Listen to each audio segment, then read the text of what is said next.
Well, I am so thrilled to have you on the show and to be getting to share this space with you, a fellow mom. I was just gushing to you off mic that I just became a mom. So it has reframed so much for me, as a working woman in our industry. When I meet other moms, there's just this like, I see you, Yeah, it's like different, absolutely. right? Yeah. It's a completely different vibe. I've worked on shows. I come from television over the last like 10 years and before that theater, but I became a mom on when I was writing on The Good Place, and I was the only woman in the writers' room who was a mom, but Kristen Bell was a mom, and she was like, "I got you, girl." And it was Yeah. really nice to have another woman in the workplace because I went back to that writer's room when my son was 2 months old, and it was just a really, 2 months it was old. hard. It was my first baby, and I was just like I got to get back to work. I got to keep being this working woman. And my mom was a working mother, and so I always sort of was like, "Oh yeah, I can do it all." And but it was really, really Really hard. hard. Was that your own pressure of getting back in the saddle 2 months after, or did you already have like some job lined up that forced you into that direction? Well, I wanted to go back to that writing staff because it was such a great job, and I loved the Yeah. show so much. And um, so that is, I definitely was like, I'm going back to this when we go back into the writer's room. Just so happened it was when my son was 2 months old. So that was really that was challenging, but it was, it showed me I could do it, I guess. Yeah. Yeah, and I think it's interesting that the theme of, that obviously you write to so beautifully in the film about, I think, the lengths that mothers will go to, that women will go to keep their dream alive and their creativity alive, while also juggling motherhood, and how some are better at it than others. Yeah. But they're all doing their best, and I think at the end of the day, we all just want like our kids to be proud of us, and I think that's just like a beautiful reversal, of like, I not to get right deep into it, but I really know that that's it's really clear to me, at least, that that's really one of Shelly's biggest desires, is to just have it all have been worth it. Yeah, I come from, so my mom was in advertising when I was a kid, and before that, she was a dancer. She was a modern dancer when I was way before I was born, which is one of the reasons I wanted to write about dancers because I love dancers. I love the lives of dancers. My mom, loved to dance. My father loved to dance. My aunt was a Yeah. dancer.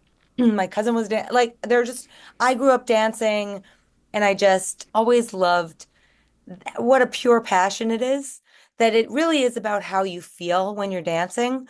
But my mom also, then when I was a kid, my mom was in advertising and she was at work until 8:30 every night. And Hmm. she was on business trips in London and in Los Angeles. We lived in New York City, but I always was so proud of her. I was always like, wow, my mom is so amazing.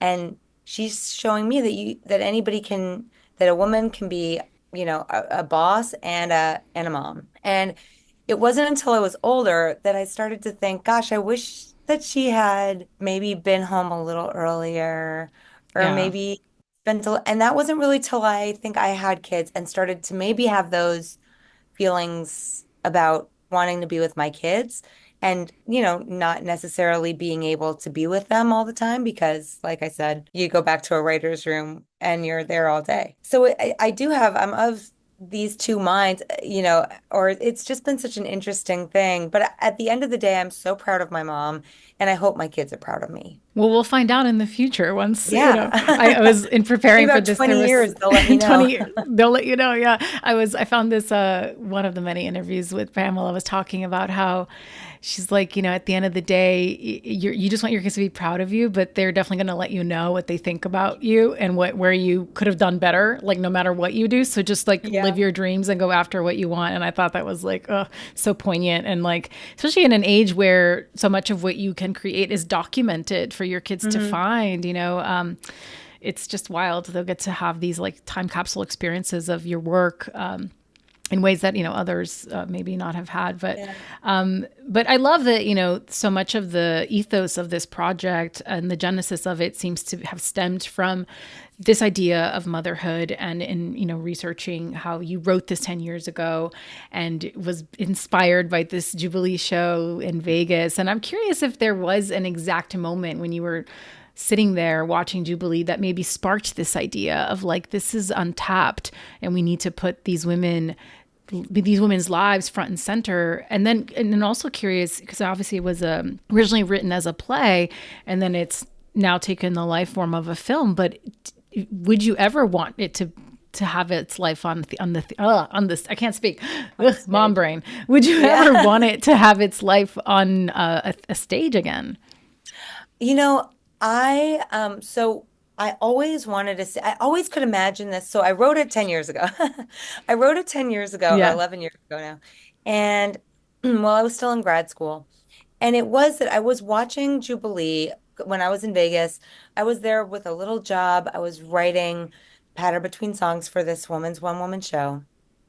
And I saw the women on the stage when I went to see Jubilee, and they just struck me because I could tell that they were still taking the show so seriously, took so much pride in their performances.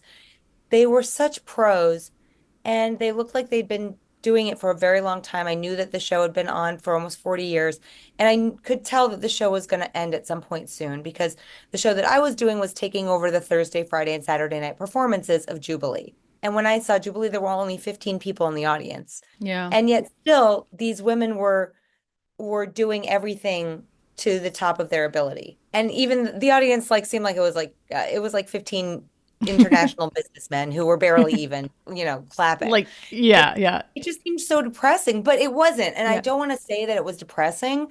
It was just a really I don't want to I didn't judge it at the time. I was like, there's something about this that is both beautiful and heartbreaking because I can see the writing on the wall and because I know the history and I learned more about the history of it. And I spoke to the dancers, and I talked to dancers in Jubilee, and I started researching their lives, and I just really was struck by this. What I've always known is this passion for performance and how it fills us with such joy. It really, performers are meant to perform. They love to perform. All these women on stage want to be seen. And it's hard to acknowledge that a life as a performer could come to an end. And I think that's something that Pamela really related to so viscerally when she read Yeah. the script. And that was what I couldn't ignore. That was what I was like, I have to write about this. This is how I want to tell a story about dancers. This is something just different. And it's also in a place that is so iconic and American.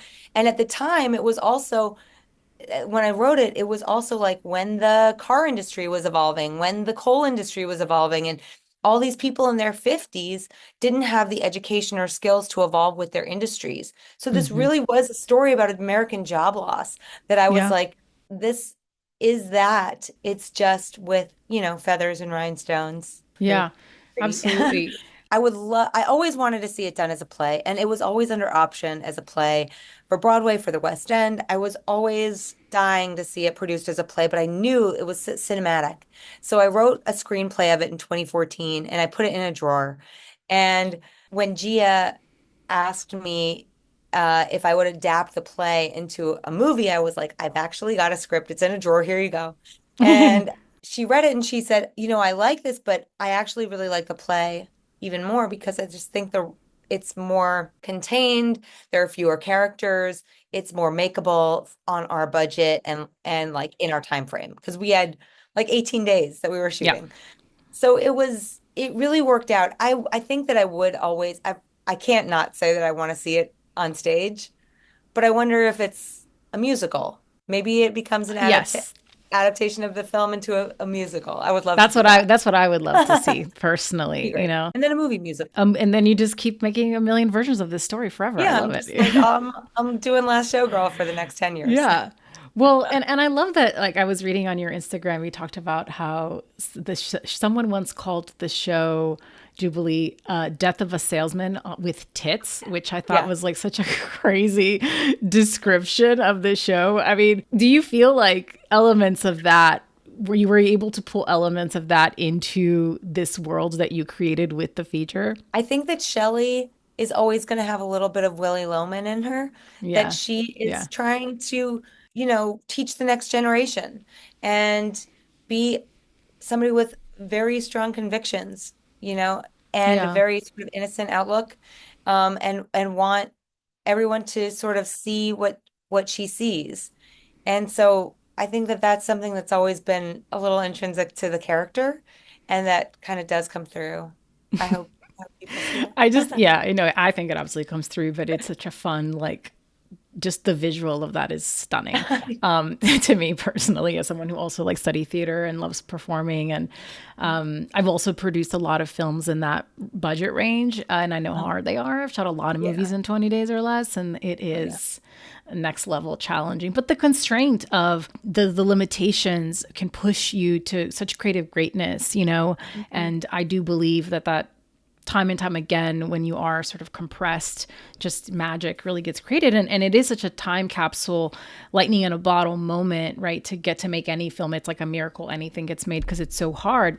Yeah. But I love that, in the story of the lifespan of this film, it's 10 years ago you started working on this, but it was only January 2nd of last year that you guys actually went into production. So Yeah. then people can say, what an overnight sensation, because here you Right. are, like a little over a year later, having had TIFF, the premiere at TIFF, and then obviously the Globes, and about to go wide with the film. And so in the release, and so talk a little bit about that, just the duality and the insanity of having someone that can something rather of having something that can sit in a drawer for so long, right? And then you get that green light, and then it's just like an insane roller Off to coaster. the And here we races. are. Yeah. Yeah. It really is an incredible feeling to believe in something very deeply. I always believed in this, and I just always I felt like it was the way that you think about your kid, where you're like, my kid is fucking great. And nobody gets it except for me. That my kid is great. And Yeah. one day everyone's going to see that my kid is great. And, I never gave up on this story. I always thought Shelly was a great character. I was like, Shelly is great. Everyone is going to love Shelly one day. One day we'll find the right actress for Shelly because as a play, we could never find the right actress to play Shelly. Yeah. It was one of those things where we had Oscar winners and Tony Award winners doing these readings and Broadway stars, and it was just never the right fit. And I kept on trying to adjust the role in order to fit the actress, and it was never Mm. worked. And I was like, I just don't want to compromise this role. I know that somebody is out there and is going to play this role to perfection. And I had no idea that it would be Pamela Anderson, but it None of really us is. did. I don't think any of us did. I know it's like such kismet. It all happened at the right time. I'm so thankful for the journey and for the lessons in perseverance that I think it taught me. And just that I just I just think, it is worth it to believe in the things that you feel strongly about. It's very Shelley of me to say that, I think, which I I think like. so. I mean, you talk about how what made Pamela so perfect was that, with all the life she's lived, and there's so many similarities between these two women, but that it's the softness that she's been able to hold on to. Mhm. And I'm curious, like, in what ways in your life, because you talked about being like a latchkey kid and a late bloomer and playing with your dolls and sort of being an only child and telling stories just to them and whoever who would listen. But I'm just curious in what ways perhaps like life or this industry even has tried to like harden you, and you've really fought to hold on to your own softness. Yes. I mean, I grew up in New York City in the 80s and 90s. I grew up in Tribeca and the West Village where it wasn't, there was nothing there. It was completely different than it is today. And I mean, there was nothing in Tribeca. There was tons in the West Village, but it wasn't Yeah. really meant for children. And a lot of us were very independent, riding the subway when we were like 8 years old by ourselves. And the city buses all the time. And I think I was taking somebody would give me like $5 to take their kindergartner to school Oh my when I gosh. was 8 or something. I'm like, my kid is 7 right now. I'm like, I would never, he could never do that. Never. Like, I mean, and he's a pretty responsible kid. I don't know. I don't know if Yeah. he's, but it was just a different experience. It was a very unique experience growing up there. Hmm. And I don't know what it was. And my parents were also like their marriage was on the rocks. And I remember them fighting so much. And my dad had all kinds of crazy issues. And I loved him so much. But I have always really tried to not let it harden me. I think that the idea of like being a hardened New Yorker is something that I've seen in family members and in lots of people that move to New York and live their lives there. But my sister is somebody who also has lived her entire life in New York. She's my half sister, and she's 20 years older than me, and she is a playwright, and she's brilliant, and she has never let it hardened her, and she's been through so much. She's just been through so many different things, so much adversity and so much charm. So it's just been, I think, very inspiring for me to watch the way that she has lived her life and always found the light. And that is just a way that and Pamela has that philosophy as well. And I don't know if it was conscious or not, but it's just the way I've always been. It's like I do feel like I've always been like a big kid and that I can Yeah. always find the positive in something for the Yeah. most part. So, well, yeah, all of us, I'm sure. But like, so for when life and when the Hmm. ups and downs of this industry have gotten you down, and I mean, I have certainly tons of experiences of heartbreaks and grief over loss of projects or relationships, and just there's so much rejection and doors closed Yeah. on our faces, and these blows that can really harden you to humanity sometimes, and it can feel so unfair and unjust. So, I guess I'm curious, when you have navigated some of these things in your own career, like what has kept you going and given you the resilience to sort of like rise up no matter what, chinks in your armor and all, and keep going. I will say I think that it's just the my routine, my daily routine of I get up, now I take my kids to school, I get them ready for school and then I go and I write. And that's always been my I've always been a morning writer. I've always gone and written every single day, for the most Wow. part, except maybe on some holidays or something when my kids are on their vacations for too long, like the last 3 weeks. I think that I skipped a few days, but for the most part, I do think that coming back to a little bit of a real regimented discipline of what I just sitting down at my computer and either working on something that I'm currently focused on or even just journaling, whatever it is, it's just that no, I know that every single day I'm going to sit down in front of my computer and I'm just going to write. And whether it's for, 25 minutes or 6 hours, it's like that's what I'm gonna do. That's just my routine and nothing comes before that. Yeah. And that's I think what's gotten me through. And even because when I through my 20s I was an actor and it was really, it was a roller coaster. It was like I did shows all over the country. I did plays in New York or like downtown things in New York, like crazy random stuff, that we all do. And it was all so much fun and gave me so much. It filled my cup so much. I loved it when I was working. When I wasn't working, it was just so hard. It was just so challenging. And I just was like, I'm gonna keep going, keep going, keep going, keep going. But I started writing and I always wrote. I loved writing when I was a little kid. I always wrote through my teens. I always was writing, but I never wanted to show my writing to anyone. And Hmm. through my 20s, I just was started this practice of like really going every single morning and sitting down at like 7 a.m. and writing for, 4 to 6 hours or however long I had, whatever it was. Again, 25 minutes or 6 hours, doesn't matter. And I really felt like that was how I got through those real creative moments of those downswings, those troughs, when I wasn't working, if I didn't have an audition, if I didn't have a job, I would be writing. And And that's how I could be creative every day.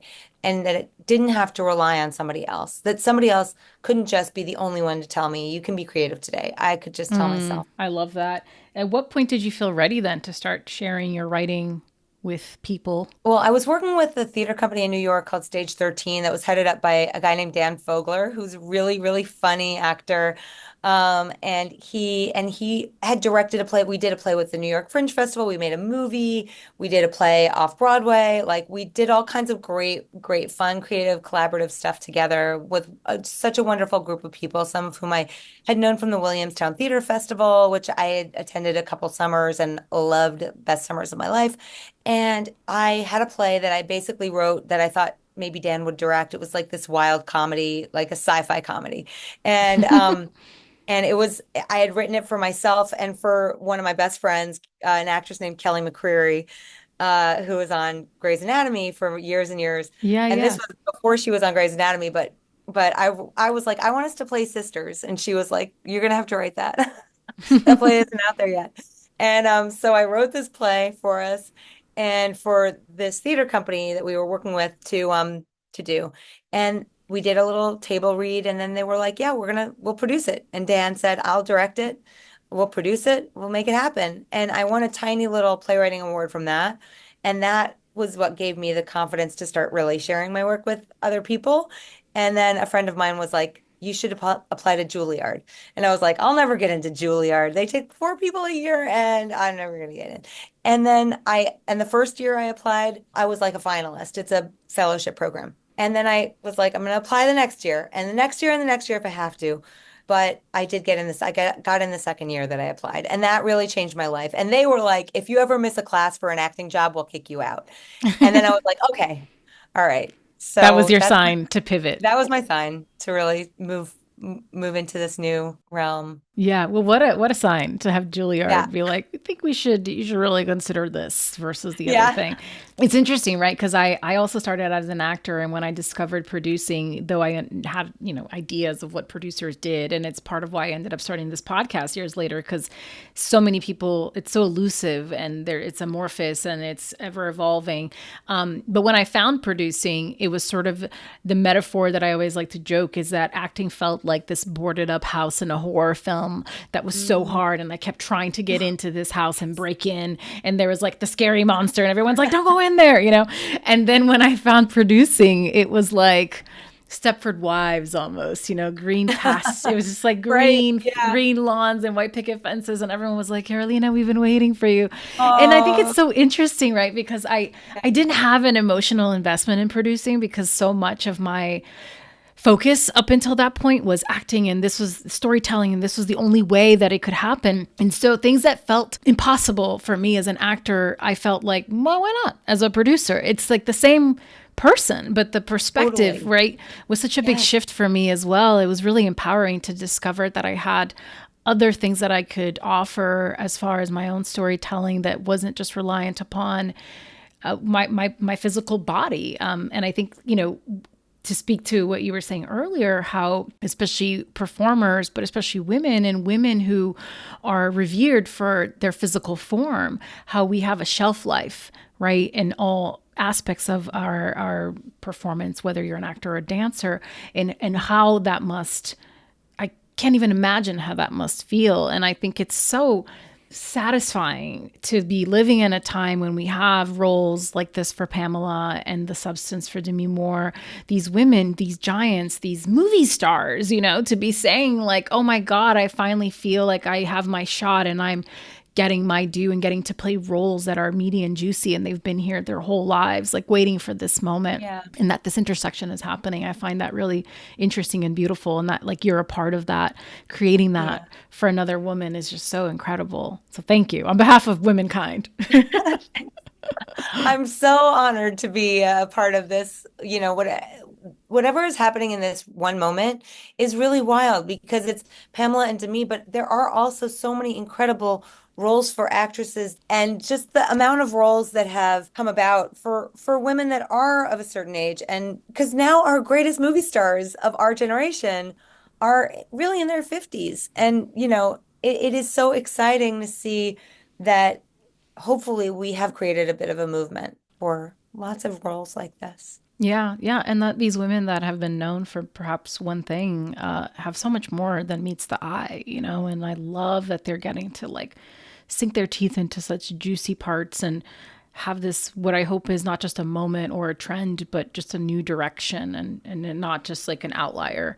Mhm. Though you know Hollywood will Hollywood, so we can only do so much. But Yeah. so I am curious, you know, you have come up mostly on the TV side from what I know, and TV is a writer's medium, right? So can you talk a little bit about, you know, when Gia came on the project and when you have to hand over your baby to Mhm. a feature film director, which is a very different relationship as a writer that you would have with your projects and things you've written for television. So can you talk a little bit about that journey of getting Gia on board and then how you have to personally let go so she could help you raise this baby? Yeah. I mean, it's been an interesting ride with this because so Gia is my husband's first cousin. So Yeah. I have a long relationship with Gia and I love her like a sister and we are very close. So when she read the play and said, "Can we do this as a film?" I said yes, but I just have like there are a couple things that this is something so special to me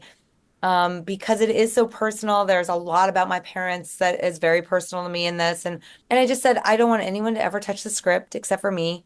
I just want to be the only person that ever gets to tell, anybody what to say. And she was like, "Oh yeah, that's great. That's totally great. I don't need to." She was like, "I don't want anybody else to touch it. I love it the way it is." Like, and we discussed a lot of the aspects of the script, and we talked about, the themes and the characters and the story. And I mean, one of the things that we did that was really cool that I isn't done as much in film as, if at all, the way that we do it in television is we did a tone meeting. Mm, So we really like toned the entire movie and where, I don't think people do that. It's just like you hand over, like you're saying, to the director and they get to do whatever they want. But I really was important to me to make sure that like all the layers of what all the characters are feeling in each moment were like that we were all on the same page. mm, Gia and the producer and I all knew what was going on at every minute.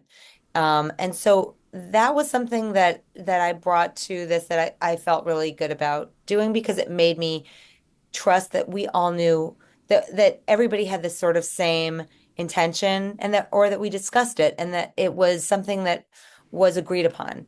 So that was great. And Gia also was like, you're gonna be on set. Like, and I was like, great. Because as much as I love producing episodes of television, television is such a group effort that it really is like it doesn't really feel like as much as it's a writer's medium and it's the showrunner show for sure. It's like as a staff writer, it feels like it's all such a group effort. It's mm, like you just never know what of your and especially over the last many years during COVID, it's like I couldn't be on set for like three of the shows that I wrote on. And yeah. so that was, so just such a bummer.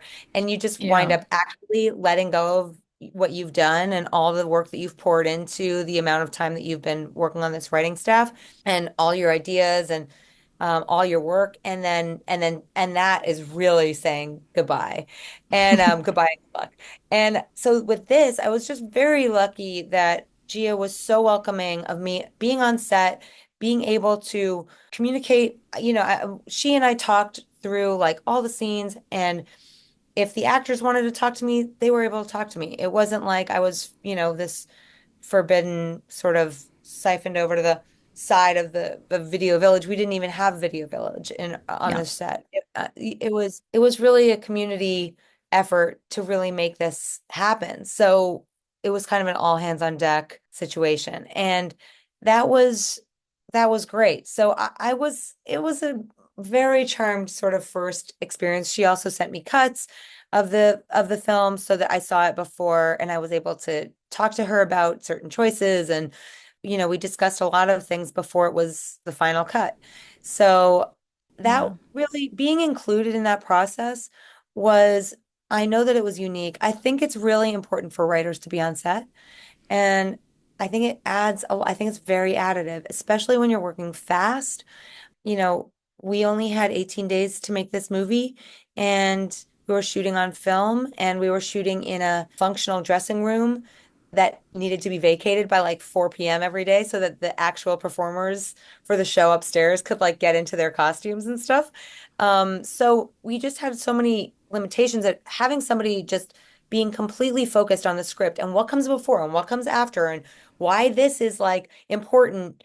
And it's like there would be times when we had to shoot something where we were going down a hallway and the couldn't have a boom mic, but we needed to get these lines in. And it was like, what does this character want? And it was like there was somebody who was like, she wants to get on stage. And I was like, she wants to see Shelly fail. It's important. She wants to watch Shelly, flounder. Yeah. And like that's the kind of thing that I don't know what would have happened if I hadn't been on set to remind somebody that that was the intention of the scene. That's why we needed the mic somewhere in that hallway. Yeah, yeah.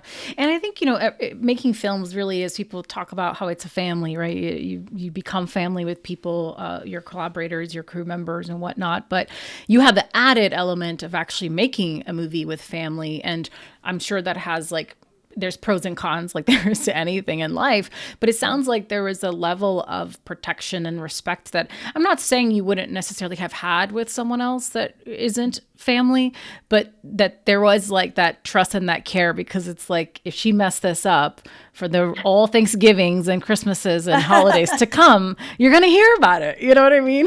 Like, So funny. so, I just, yeah, it was. So I met my husband on when we were both writers on Mozart in the Jungle in season one, and his brother was also on that show, and his cousin was also on that. It was like a real family thing. wow. Okay. So So you're used to this family affair I dynamic. kind of got jumped into this family affair situation. And it's very funny because my family's all in the same industry too. My family's all in the theater, but nobody's ever really worked together. I think my uncle and my dad worked together a lot, but or a bunch in the early days, like in the 60s. Because my dad was a stage manager, my uncle was a stage manager, then he became a producer, but nobody in my family really works together. And everybody in my husband's family works together all the time. Yeah. And Yeah. it really is a special sort of circus family dynamic, and I love it. I just love it. Yeah. I think it's Yeah, fun. I was going to ask what it was like to marry into a family of such revered storytellers, obviously world famous storytellers, and your general experience of mounting the film with people that are so, like you said, to your point, that are so used to working together so intimately in a lot of ways, but also that there's a lot of eyes watching them holistically. And I'm Mm. curious, like, what pressures maybe that puts on you as like the new voice, quote unquote, Mhm. within the dynamic. What's that like for you? I see them all as just human, normal people. I As they I are. kind of just like luckily just sort of I don't it's fun. Here's one funny thing is that our families have actually been friends for decades because my uncle produced the movie One from the Heart, which Francis Ford Coppola directed Yep. in the 80s, which was another movie about Las Vegas and or that was set in Las Vegas. So my cousins were raised with my husband's cousins, and it was just kind of like crazy that he and I had never met before. That's So wild. And this your mom was was an actor as well, wasn't she? my mom was a dancer and then a producer, but my sister was an actress and then a playwright. Ah, okay. Okay. Yeah. Because I was reading there was And some connection of someone who was in The Godfather, and I was like, who was that? that's my mother-in-law. Your mother-in-law. Okay. Yeah, yeah, yeah. My mother-in-law, Talia Shire. Yeah. I need, can Um, you give me a family, like then, like family tree I know, chart? right? We It's need too like a big much. family tree. But I guess I grew up hearing about, knowing of, and knowing members of the family, sort of more like friends of my aunt and uncle and friends of my family. So I don't know what it was. With this movie, I didn't feel like there was this weird pressure because I also felt like I was bringing something to the table that was really special, which was the story and the script and the characters and I didn't feel like intimidated. I also have a great relationship with Robert Schwartzman, who's my brother-in-law, who is the producer of the movie. He's one of my best friends and absolutely like my brother. And I just had a great time working on this with him. And we all just had a good time together. It all just feels like play and As it like should. Yeah. support and Yeah. and that the stakes are high because we want them want it to be great. It's not because of any other external reason. It's just because of our passion for what we're doing. And we were so collectively, in agreement on that it just felt really special to work with them. Yeah, I talk a lot on the show about the time that it takes to find collaborators that you can trust and to have that level of trust, when you're specifically within the director, producer, writer combo, Mhm. that it's such a special marriage. And oftentimes, like, it's a creative marriage and it's like you get married after sleeping together once, is how a lot of Mhm. people's dynamics go. But I think, and I believe strongly that that energy that you're talking about does get imprinted on the screen, and it becomes, especially when you're shooting on film, like I get very woo about it. But I do think it imprints in this really beautiful way that it's almost like palpable that there's an undercurrent that's special, that's beyond just the frames that we're seeing. And so I love when I hear positive experiences that people have had making their first films, because it's not a rarity, but when it all just melds and it's, like I said, like Mhm. the lightning in a bottle, it all just works together in the ways it's supposed to. It's such a beautiful experience, and it's almost like addictive, because then we're all chasing that high. We all want all of our Yeah. projects to feel like that forever, and that doesn't always happen, as you Right. know. It's just transactional, it's just a job, or it's just a person that was shoved down your throat you have to work with for whatever reason. But yeah, navigating that from that place of like integrity and collaboration is super important, and something I'm always harping on. So when lovely creators like you give perfect examples of that, I always like to highlight it because it's so important. It's definitely a special experience, and I know not all experiences can be like this. And I'm sort of like, oh, I can't wait to make another movie, and who knows what it's going to really wind up being like. But it gives me a lot of hope that Yeah. this sort of creative experience is very possible. Yeah. Are there any misconceptions you think that people may have, or that you perhaps had, about this particular world of these Vegas showgirls and these performers, that on the other side of this experience, you're like, wow, I had no idea about this one aspect? Well, I think that people mistake showgirls for burlesque dancers, which is its own sort of really fun, exciting thing that I think is great, or stripping, which I think is like also like its own thing.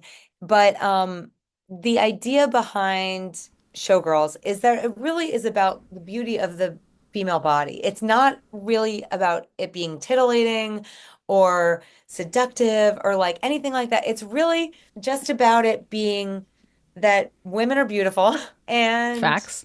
you know Yeah. that's there's an ethos to it that's sort of just very different, and I think it gets misconstrued or grouped into a bit of a more salacious kind of thing, which it really just isn't. It's about it being a spectacle. It's about costumes. It's about just the beauty of the human form, and that's and it is spectacle, and it is a little like I don't know exactly how to describe it, but it is its own art form for sure. Yeah. And I think that showgirl women who have been, quote unquote showgirls are more classically trained in ballet, and are really are more like dancers than I mean, there's definitely obviously and I don't there's lots of great dancers who are strippers and great dancers who are, Yeah. you know, burlesque dancers. I think that it's just a different sort of the overarching idea behind it is different. Yeah. So yeah, No, that there's makes a lot sense. of misunderstanding.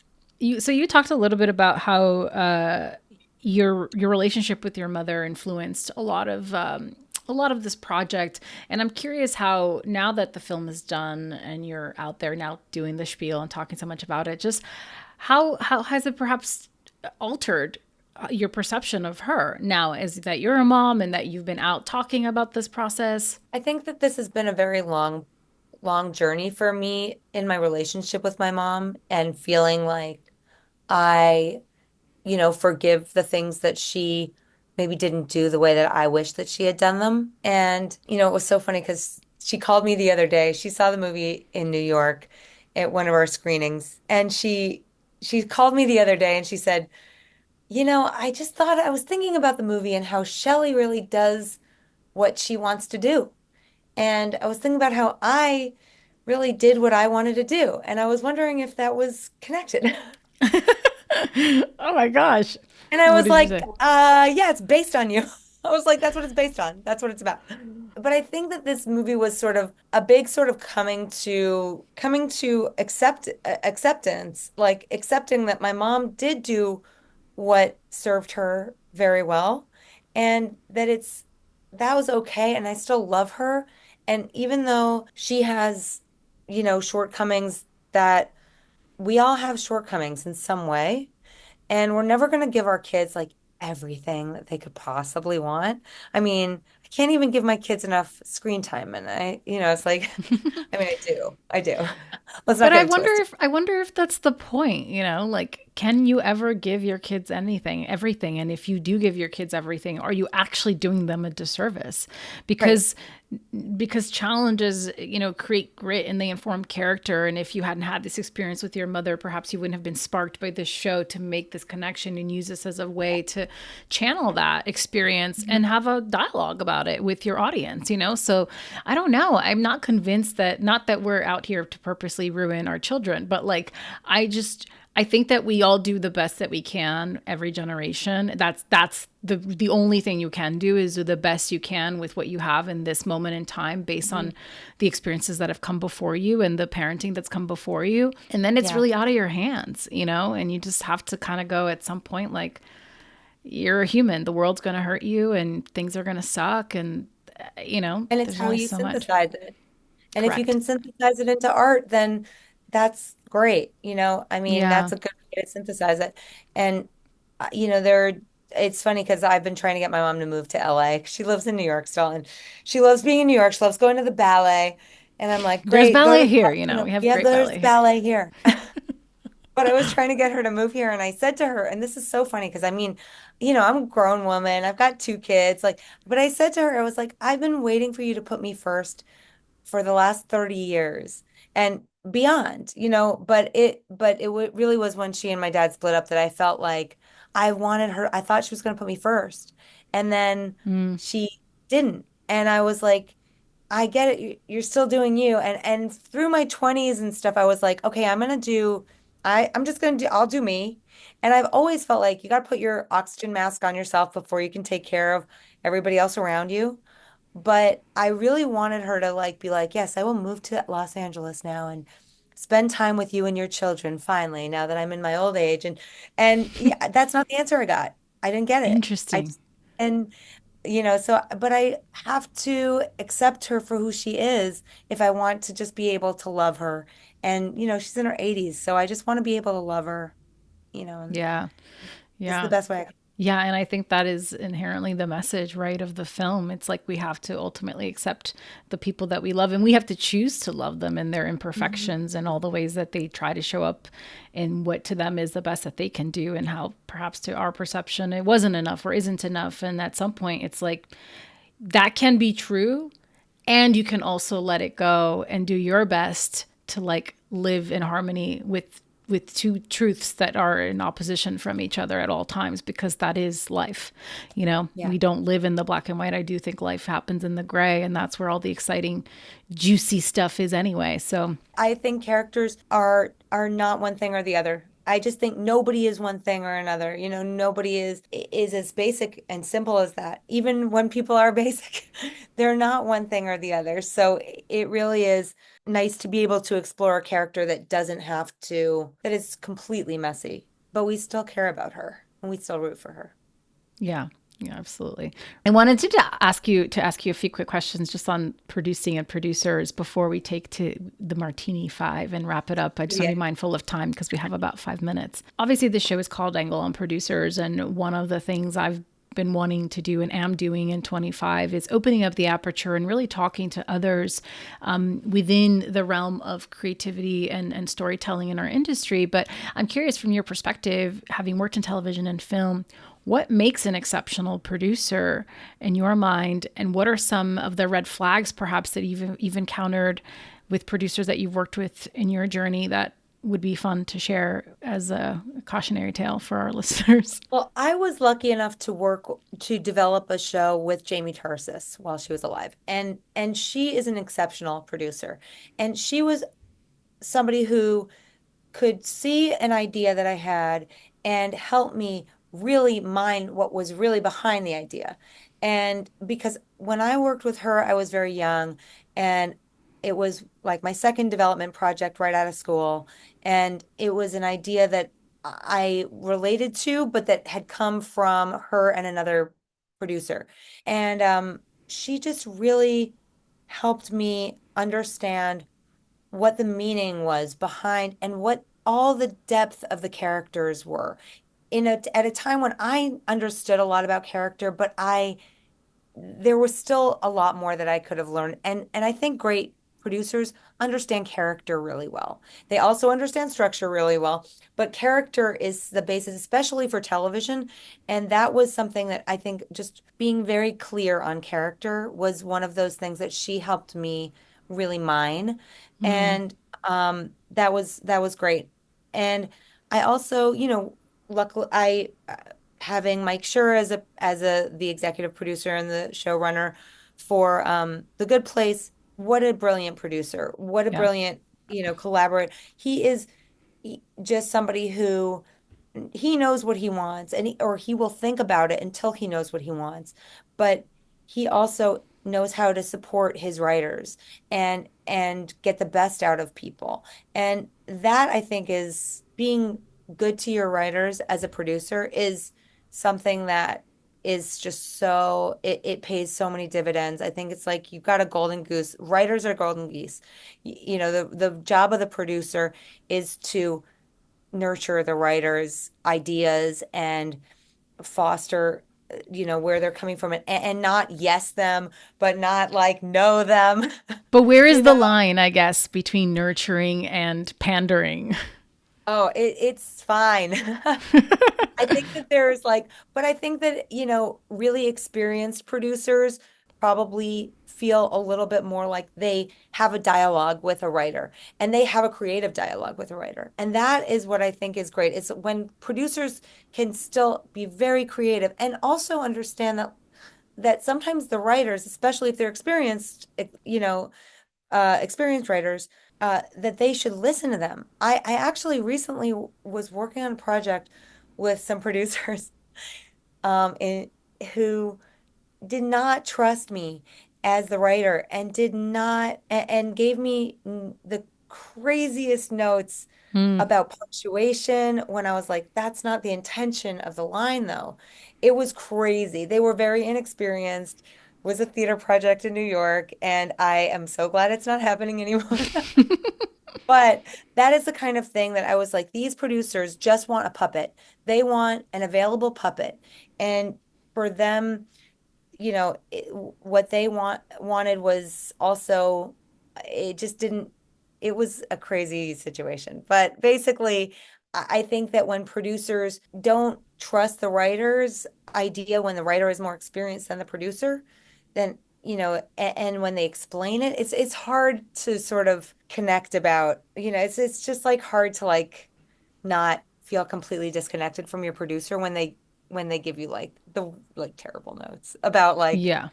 or change this word to this word. It's like just basic like like I'm just Yeah, like come yeah, on. yeah, yeah. It's almost like Uh, giving a note just to say they have something to say when they really are saying nothing, right? And I think that Um, that's like as writers, it's like there are going to be producers that need to give you a note instead of saying nothing, which I think is good to just have in our heads as like, okay, well, everyone's got to sort of like pitch and have an idea, but even if it's not a great idea, but it mm, really is, you have your discerning process as a writer. And I think as a yeah. producer, it's like just helping them find the nugget of that real kernel to mine is the best thing that you can do. Yeah, and I think sometimes the creative process that externally there can be this idea that like, well, if you don't have thoughts and if you don't have a POV, then you have nothing to say, then are you even really experiencing this or are you even good at what you do as a producer, right? If you don't have a point of view or a thought. And to me, it's like Not always, not always do you have to have a comment on every single Oh thing, yeah. especially if things are working, Yeah. there's always Totally. more conversations and ways to go deeper, but that's like a separate thing. But I see so many notes and things from different like producers I've met throughout my years where I'm like, this is just someone wanting to be heard, Oh yeah. but they And have I think nothing to that happens say, all the time. you Right. know? With nothing to say. Yes. And I think that's so common. And you just have to have your own filtration system as a writer to what is valuable and what is not valuable. Yeah. But a great producer is advanced enough not to do that, I think. And or like experienced producers, I think don't really feel like they need to do that. Yeah. They don't need to And it's like impose their thoughts. They are secure enough in themselves to know that right. they It's maybe there isn't anything to say. Yeah, I think it comes down to fear and insecurity like anything else in life and just being a human. And I'm a big believer that if people were just more transparent with each other about things, it would just lead to much better, stronger, faster, perhaps collaborations across the board. But that's not the industry that we work in. And, I'm definitely an outlier in that sense. But, you know, Yeah, and I think that trusting artists is really important. I think that like if you yeah. want to work with somebody who's a real artist, it's like let them do the thing that the thing that they're really good at Yeah. and be there to support them and help them talk through whatever they need to talk through. And I think that letting people do their art is really a great thing. Yeah. Absolutely. Facilitating it. Well, we're going to move on to the Martini Five, to the Yay, I'm so Martini. excited. But no, this has been so lovely. Thank you so much for taking time. These conversations are always just so special and little time capsules of your journey. And again, a moment in time. And I'm so grateful to be intersecting with you at this really exciting moment in your journey and for the film. So, congratulations on all its success. And I can't wait to see what it continues to do. And not just in the award season, but in the lifetime that I think it'll have and as others discover it. Thank you so much. I really appreciate it. It's Yeah. been it's been a really great ride. Yeah. So I it's hope fun to you're share. really soaking it all in. I really do. Okay. So the Martini Five. Okay. 5 fun Yeah. questions.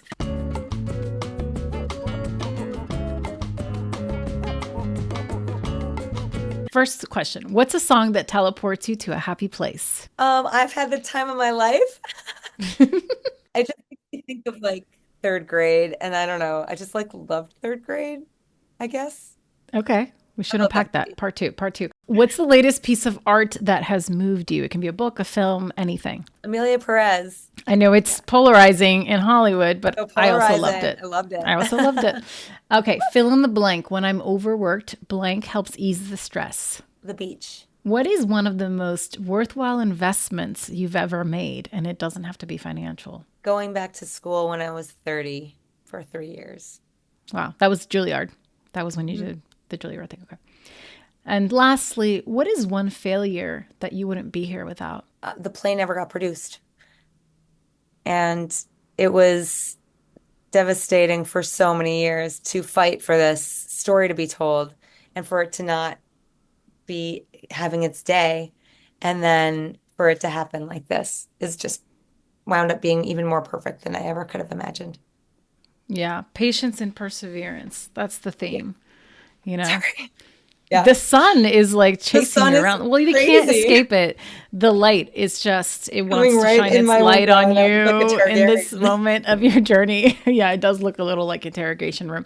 But I'm just gonna say it's just God being your gaffer and just, you know what I mean? Mother Earth. Yeah, There you are. right. I'll take it. Well, thank you again. This is such a treat. I've really enjoyed Yeah. spending this time with you. And I can't wait. I'm so excited for you guys and the rest of the run of the film. Great. Thank you so much. It's been wonderful being here and talking with Of you. course. Of course. Thank you.